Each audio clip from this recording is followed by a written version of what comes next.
Yo, what's up, guys? Insane Game Freak here.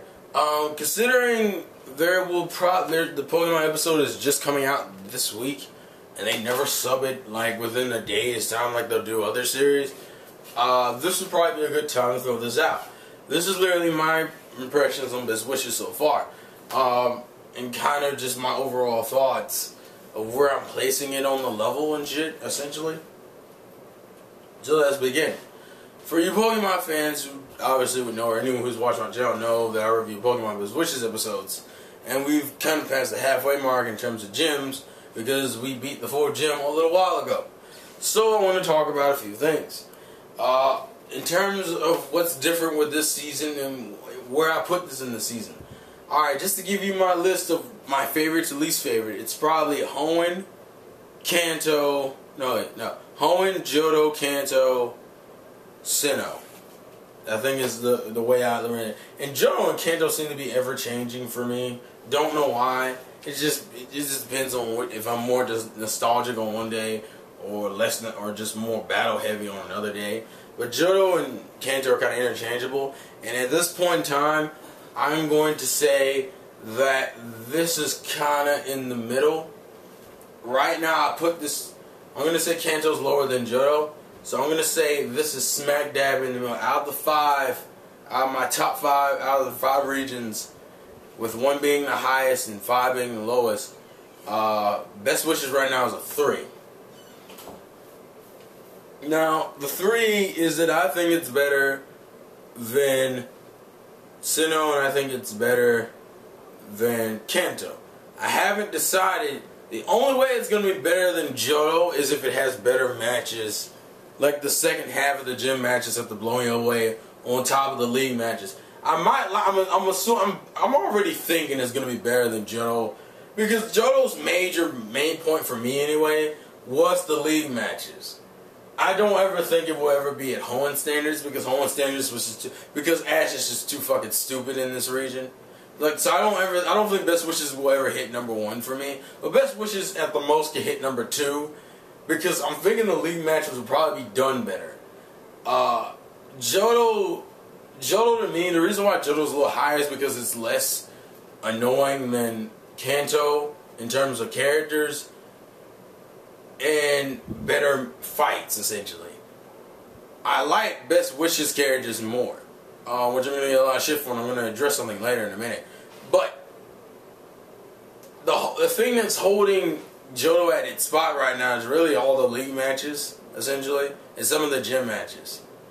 It's Ash versus Gary is like really the final straw, and if they can handle the either Trip Bianca or Trip Bianca Stefan or Stefan, whatever, or Steven, you know how some people just mispronounce the shit out of his name. Rivalry set up good, and you know we won't really have a problem.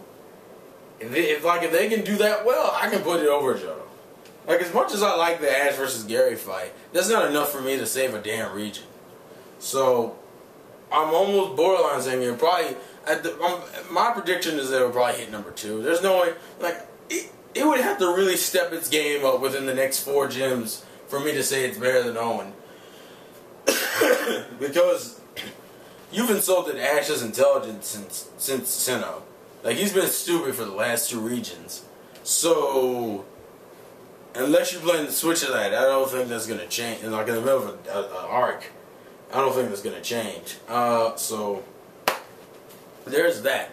Now, the reason why I put it in middle, and the reason why I said the characters are better than Best Wishes, is for one, Team Rocket isn't as annoying in Best Wishes. Because Team Rocket shows up less often than I've seen Team Rocket show up in any series, honestly. Like, almost any, I think out of the 5 seasons, Team Rocket has shown up the least amount of times in the 5th season. Which I'm really happy about, mainly just because if you're going to have Team Rocket be redundant, even in this new way or the old way, I don't want to see it every fucking episode. I don't want to see it 90% of the time, or I only get maybe 1 or 2 episodes of freedom. I like the fact that Team Rocket doesn't show up as often. I also like the fact that they're more serious. The only problem with the Team Rocket thing in this region is that it kind of completely divulges away from what we've known about the characters. Like, they don't mention anything about contest battles. Like, the problem is that we have 4 seasons worth of, 4 regions worth of build-up for all these, for the Team Rocket characters. So the fact that they're all emotionless and kind of dark now, kind of, for one, is refreshing, but at the same time, it's kind of disheartening, because there are certain things about the Goofy Team Rocket you enjoy. Like the fact that James and Meow did have a mild sense of honor in certain portions, and Jessie was just a bitch. Also the fact that Jessie, you know, had some emotional background and shit. Used to wanted to be a fucking nurse. You know the fact that James was a rich boy. Meowth was just a kind of a poor kitty who wanted to get it in good with this cute ass rich Meowth. You know, the things they use to develop the characters are all lost in this season. That's why Team Rocket's kind of a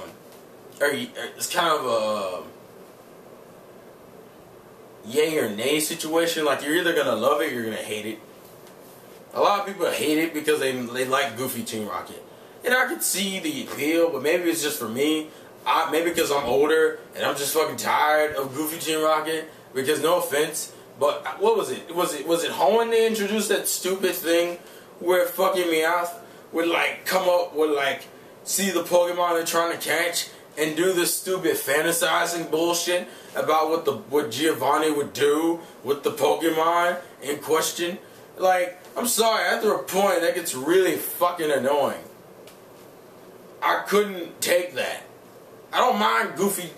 My thing is, I don't mind Goofy Team Rocket, but they show up way too much in the other seasons.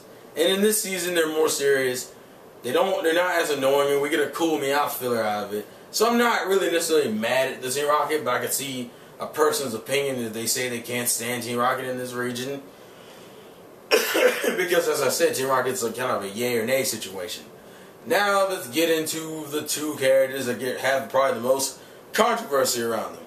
I think everyone's mellowed out since the whole May and Dawn shit, so no one's really aggravated when they switched out Dawn for Iris. Mainly that and the fact that Dawn is probably the most hated region. It's probably, and to me, is the most hated female in the region. And I think the Japanese, it's the same with the Japanese. And here's why I say this, because Iris acts like Misty. And a lot of people like Iris for that she acts like Misty. The problem with Iris, though, to me, is that she acts like Misty. I don't mind that she has Misty traits, but it's kind of aggravating. Like, the only difference between her and Misty is that Misty's more of a hothead than she is. But they're about the same in terms of overall attitude for the most portion. You mean the whole little kid jokes that Iris makes and everything? The only thing that makes Iris to me better than Misty, and the reason why I put her over Kanto, is because Iris is a Misty done better. Because as much as people like Misty, you have to admit, Misty didn't do shit for like the 2 regions she was in. And 3 if you count Orange Islands, which no one does, because it's still considered to be a part of Kanto. The 2 regions she's in, she doesn't do anything. She's an ex-gym leader, and she just travels. To me, Iris has had more development in the 40 to 50 something, 50 going on 60 something episodes I've seen so far than Misty's ever had. Misty gets bullshit catching Pokemon development. Iris, to me, gets that treatment, but also got a rival. A rival that's specifically for her, and can only be for her, because that rival is a Dragon Buster, Georgia. I still prefer calling her Langley in my opinion, but fuck it, Georgia. To me, Iris, I don't think Iris is ridiculously better than Misty. I think she's a little bit better than Misty. Like by like a few margins. Because she still feels like Misty and she still has some problems. Like for one, they're about to do exactly what I just said in the episode that comes out tomorrow as I'm recording this, which is the whole her having an emotional episode based around her supposedly catching this dragon type. Also the fact that she doesn't even stick true to what she calls herself, which is her goal is to be a dragon master, but out of the Pokemon she owns, she has a ground type, a baby dragon type, which is what I call Axew, and a fucking electric squirrel. Like, that doesn't hit Dragon Master. The one thing about Misty I could say is for Misty, for the most part, was consistent except for like Togepi. Everything else she taught was water. Like, I don't know. I haven't really decided what I feel about her, about Iris kind of divulging from the Dragon Master path in some sense. Now let's get into probably the most controversial of the new characters, which would be Silent. My God, people, Silent out of Iris and Silent gets the most hate. Silent has probably gotten the most weird reaction since Tracy, probably. Yeah. Tracy and May. When May was first introduced as a replacement for Misty, and Tracy's first initial reaction for a replacement for Brock, and people fucking hated Tracy. And it made sense because Tracy, to me, didn't do anything, wasn't really anything special. That's the problem. Tracy felt like a Silent prototype because Tracy doesn't do anything right, honestly, to me.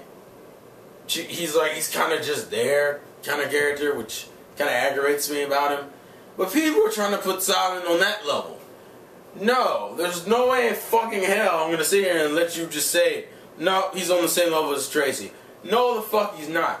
May was a good switch for Misty, and Silent is a good switch for Brock. Because honestly, Brock got to Misty levels by the last few seasons he's in. Like as much as I like Hoenn, he's dead weight in Hoenn for the most part. Yeah, he's dead weight in Hoenn. For the most part, he's dead weight in Hoenn and Sinnoh. Sinnoh, the only thing about Sinnoh that was any type of development for Brock was at the fucking end of it when he decided he wanted to be a doctor. I find that hilarious. In the first fucking season you're introduced, you decide to be a breeder. And then it takes you another 3 seasons to decide to be a doctor. Brock, you are like a typical black man. You can't make up your fucking mind when it comes to a job. That's a little racist, I know. But I'm black. I should really get away with that. No, that's not right anyway. Here's what I think about Silent. A lot of people hate Silent. Silent to me, there's a few things about Silent I'm going to defend. The first thing, Silent actually acts like he used to be a fucking gym leader. Even if Silent isn't the current, gym leader of his gym, we've seen in later episodes he still acts like a gym leader. Brock literally goes from this stupid transition of being like this quote-unquote badass character to fodder. He doesn't do anything. He doesn't even act like he's a strong gym leader. This nigga looked so hardcore in the episodes we first interacted with Brock. And then after that, he just became a fucking joke. And that's mainly because of the whole Nurse Joy Jenny thing, which I will admit is funny probably for the first 2 seasons. After that, I kind of got tired of it, honestly. It just became redundant. It's just like, oh, it's happening. Man, a lot of people are going to say, well, Dent's doing that with the time shit. Well, yes and no. For one, he's not doing it with the same damn thing. It's not like every time he has his typical connoisseur time, which is, to me, is a little bit more enjoyable than seeing Brock flirting with Jenny and Joy and not getting anywhere. At least connoisseur time, to me, is like a fucking kind of a definition to. It's kind of like it's like describing or defining or giving your opinions on the the marriage, quote unquote, of the trainer and Pokemon. Like, I can say that. Also, Dent also has a fucking rival. Brock went so many seasons. Actually, he never had a rival. Brock just kind of went through shit with no rival, and it was kind of annoying because that means the only Brock episodes we got were fillers, were like love-related fillers, and then him catching Pokemon filler.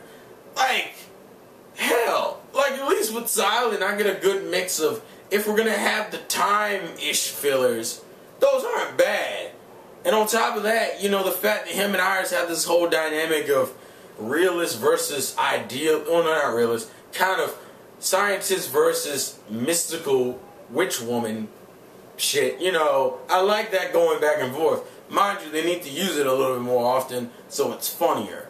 But they don't use it enough in my opinion. But, with me, you gave Silent Silent is actually a good battler. They don't try to tone Silent down so Ash looks like such a badass in comparison. Because that's what the first season of Pokemon was. Brock, by the end of the first season, Brock looked like a bitch. Like, I felt like Ash could beat both Brock and Misty. Like, Misty was a joke. And Brock was probably the weakest out of the three. So, in this case, it's kind of more balanced. And, you know, I'm not even 100% sure Silent would necessarily... I think Silent would actually give Ash a run for his money instead of Ash just overpowering him like he probably would do Brock. He would overpower Brock. Brock is such a gimmick trainer. That's what pisses me off. Brock is a gimmick trainer. It's like all you had to do is figure out, oh, you need a war type and you're going to beat Onix. With Silent, at least, you know, there was a strategy involved with fighting Pansage with Oshawott. Even though, you know, it's Oshawott. But still, that's just my whole thing. Silent gets a lot of hate for no reason. It's like, oh, he's not a good replacement for Brock. Well, what the fuck is so special about Brock anymore? Brock was the quote-unquote perverted character. And the thing about perverted characters is that they stop being funny. Silent can keep doing this with different artistic shit, and it still be funny and entertaining because I'm not rewatching the same fucking scene 80 million fucking times. Mind you, I just went on a little Silent rant. That's just my whole thing. Because I fucking hate that stupid bullshit that Silent isn't a good replacement for Brock. Like, really? Really? Like Brock is held in such high regard. And now I'm going to get into the gym matches about on neutral level. The Pokemon interaction I kind of like in this one. The only issue I have with it is that they need to balance out showing of each Pokemon. For example, we haven't seen Roggenrola and Swatloon in a minute. That kind of bugs me.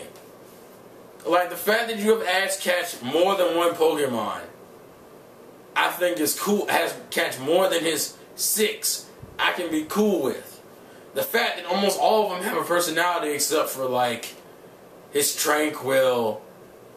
His Palatoad doesn't really have a personality, kind of, sort of. Like, he's used it more often, but he doesn't have a personality. Like, to me, the biggest like, the fan favorites of Ash's team in this region would probably be Oshawott. Oshawott, Snivy, Scraggy, I'm not going to say Pikachu because Pikachu's redundant. I actually like the fact that they did a Pikachu themed shit with the 4th gym. I was happy about that because I was kind of annoyed with that. I kind of like... I think the Pokemon interactions are about probably on the level of Hoenn, maybe? Well, actually, I think that's... No, I might say... No, I'll take that back. Because in terms of Pokemon interaction, I think the first few seasons... And some of the 4th, and honestly, almost every season's been consistent with character interacting. I think the 4th season was probably the one that took it to a deeper level. So, which is the one thing I will prop Sinnoh for. So I don't really have any issues towards that. I just feel like they need to balance out which Pokemon they're showing. Because Tranquil hasn't had its episode. And I'm hoping the episode they do give Tranquil isn't the episode that quote-unquote evolves. Because that's just going to be fucking redundant. I'm going to sit there like, really? You didn't even try with this one. At least start after I could say you made an effort to give a shit. Like Tranquil, they haven't really given a shit. Also, I'm curious about which one's going to evolve. Because he hasn't done this whole 3-starter shit since Johto. Yeah, since Johto. The other two regions, Hoenn and Sinnoh, he didn't have all 3 starters. He had 2 of 3 in Sinnoh, and he had 1 of 3 in Johto. Hoenn. So this will be interesting. Maybe they can do this. In my opinion, they're doing the training sequences better in this one. I'll say that. They're actually having them train instead of the stupid, let's practice as a fucking spin dash or a fucking twirl in the air, mid-air bullshit. Also, they're kind of pushing Ash's, like, non-strategic battle style too much in this region. Like how he just randomly will say before matches, I don't think, I just battle like he's a fucking Neanderthal. Ash had strategies. Ash doesn't have strategies. that he tells people. Like, Ash doesn't have them open-minded strategies. Like, you don't figure out Ash's strategies until after Ash has already pulled it off. Well, that's my whole thing, and I hate about the later regions. And I guess the other thing I can mention is his quote-unquote redesign, and which honestly I don't even care about anymore. He looks younger, unfortunately, which aggravates the shit out of me. That he looks younger, but then again, he's 10 in this region. That was bullshit. Anyways, all in all, Best Wishes is pretty enjoyable. I think at the most, Best Wishes will probably be my second favorite, but as of right now, it's my third favorite under Hoenn and Johto. So, and all in all, Best Wishes is pretty enjoyable. I'm enjoying the side characters. The gym leaders are pretty cool. The champion isn't as such of a drag as Cynthia was. Yeah, Cynthia, because someone corrected me in the other review, because I think I called her Candace, which is the Snow Point gym leader, which I didn't really give a shit about, because a lot of the Diamond Pro gym leaders aren't interesting at all. Mind you, isn't like the Best Wishes gym leaders are necessarily interesting as fuck either. I think the best one has been Elsa so far, and you're comparing her to what? Artie? Artie was pretty enjoyable, and then Lenora and Dent. I can't really compare Dent because Dent is kind of biased because Dent will always have more development than any of the other gym leaders. So, we'll see. We'll see what we have to deal with the Cowboy, the Sky Freak, the... Who we have left? We have... What is it? I forget his name. Clayton, Skyla, I believe is her name. Yeah, Skyla. I know we have Drayden, who is Drayden. I forget his name. The dragon dude. That's the agent label. Who the fuck is the 7th one? That one's fighting. See, the Best Wishes gym leaders aren't necessarily memorable either. But that's just my whole thoughts. So, tell me what you guys think about this region, where you'll place it on your list, and overall thoughts. I figured I'd do this for the lack of a Pokemon video. So, until later, guys. Life's a game. Let it win. Gotta catch them all. Peace off. I don't even know what this motion is. I'm just making up shit as I go now.